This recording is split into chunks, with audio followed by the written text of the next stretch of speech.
And welcome to another video. So today we're going to be taking an in-depth look at the starter decks. We did go over the unboxing stuff and went through each card, but we didn't really take a good look at them, and we hadn't really played any games with them at that point, so this will be a really good way to just look at the deck and go over things as they are. We'll also take a look at the cores, and of course go over what I think of the deck overall so far after playing it for a little bit. So the first card to look at is the Garganoid Ultra, which of course is the character card, the Hydra's character card, and the Fangzor character card. So there's really nothing too crazy about them, although Fangzor does have quite a nice effect here. Whenever this opens, opposing Bakugan get -1 attack. Really good in the case of going up against something. Then we're going to start off with Ice Barrier, which is a +400B for 2 energy. It's actually a pretty respectable boost for a reasonably cheap cost as far as Aquos cards go, and of course you do get 2 of those in this deck. Then we get the Titan Garganoid Ultra. This is the Evo 4 Garganoid.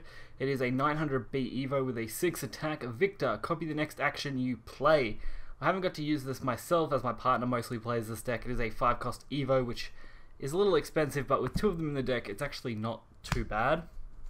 Then we have a China Riot, a +1 attack to your attacks. It is the Darkest Hero.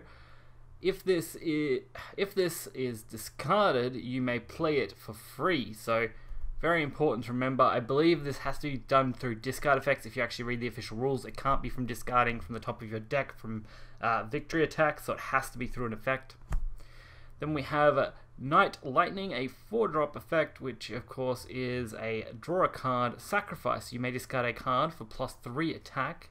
You may use this any number of times, so really cool. You can actually sacrifice a heap of cards and get a really nice boost right at the end if you need it. Also goes well with China Riot, which I think that's how we're going to go with it. Quite a nice card.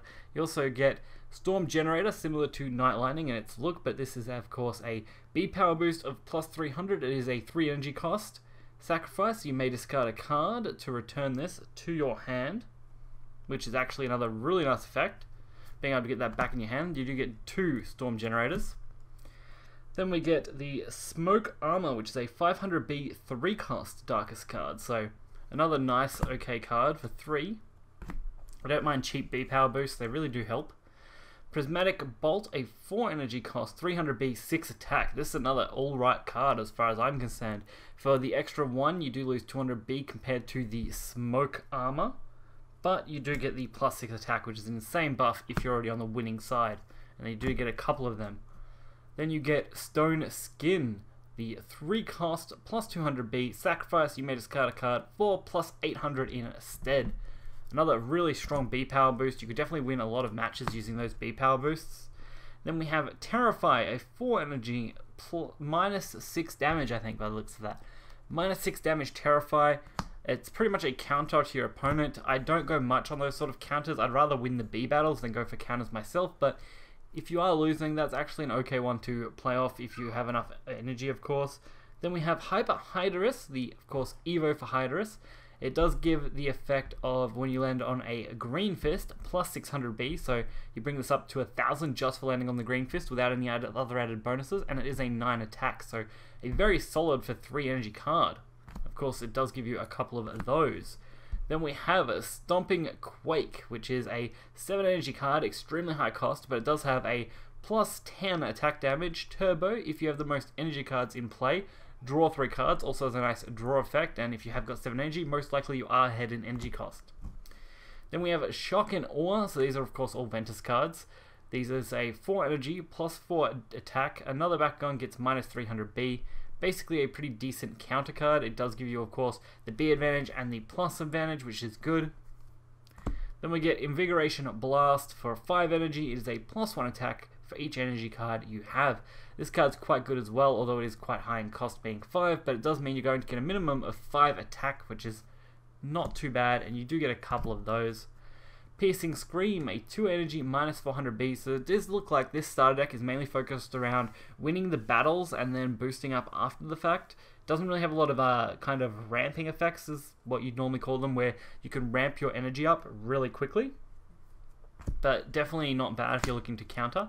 Then we have Smash, which is a reasonably costed effect for a +3 damage, so it's a 2 cost. Ventus cards seem to be like that. It goes really well with Piercing Scream. For a 4 cost, you could potentially win the B battle and go for victory, and then play a +3 attack, so definitely a respectable one. Turn to Energy is a 2 energy, energize this uncharged, which is actually a way to get ahead. This is one of the few ramp cards in the deck. You do end up getting 2 of those, so you do get a decent chance at ramping up with them. Then, of course, the Hyper Fangzor Evo card, which is when this opens, opposing Bakugan get -3 attack, so it does increase that Evo effect.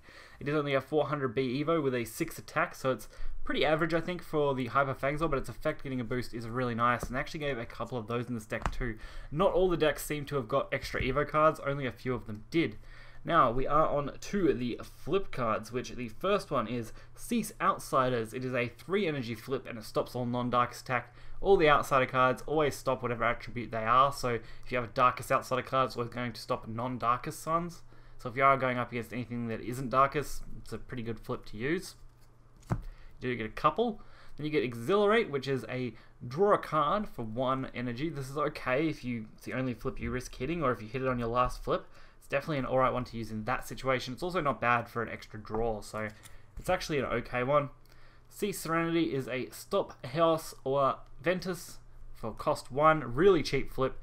If you are up against Ventus or Chaos, really good to use, really effective, and really nice if you end up in a team attack against either of those leading the party. Then we have Repel Outsiders, which is a stop Ventus. It's one of the Outsiders ones, so stop non-Ventus. Anything that isn't Ventus gets stopped. Really nice to have those as well. Same cost at 3. I think all the Outsiders are.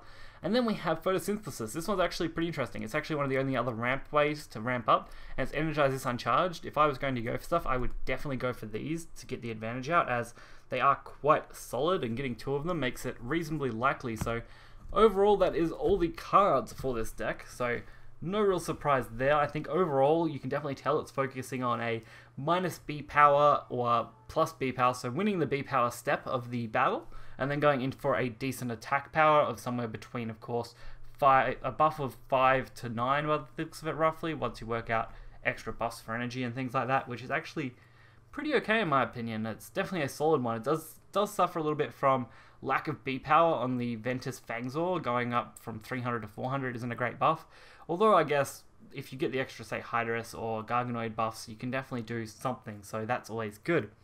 Now, moving on to the cores here.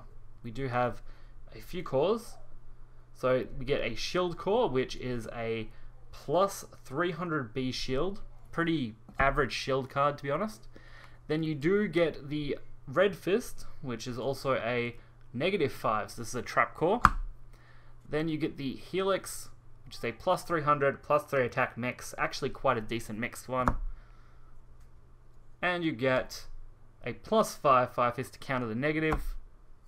Then we get a couple of Green Fists, a +500B, +2, it's actually pretty decent as well.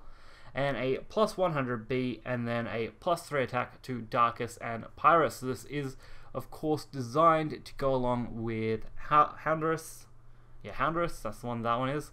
It works quite well for that, although being a Green Fist actually works reasonably well with any other effect that you may have. So overall, not bad cores. There are definitely better cores out there, and I would highly recommend swapping those out for some better bead power buffs or attack power buffs for this deck, as that's something I would certainly do. Overall, though, pretty reasonable deck. Definitely respectable as far as they go for playability, which is nice. And they're always a good starting point if you are looking to get into the game. So definitely recommended to pick up all the starter decks if you can. Otherwise, just pick the one that seems to appeal to you most, as I think that will give you a pretty nice starting point no matter what. So if you guys did enjoy this video, be sure to hit the like button and subscribe for more content. Until next time, see ya.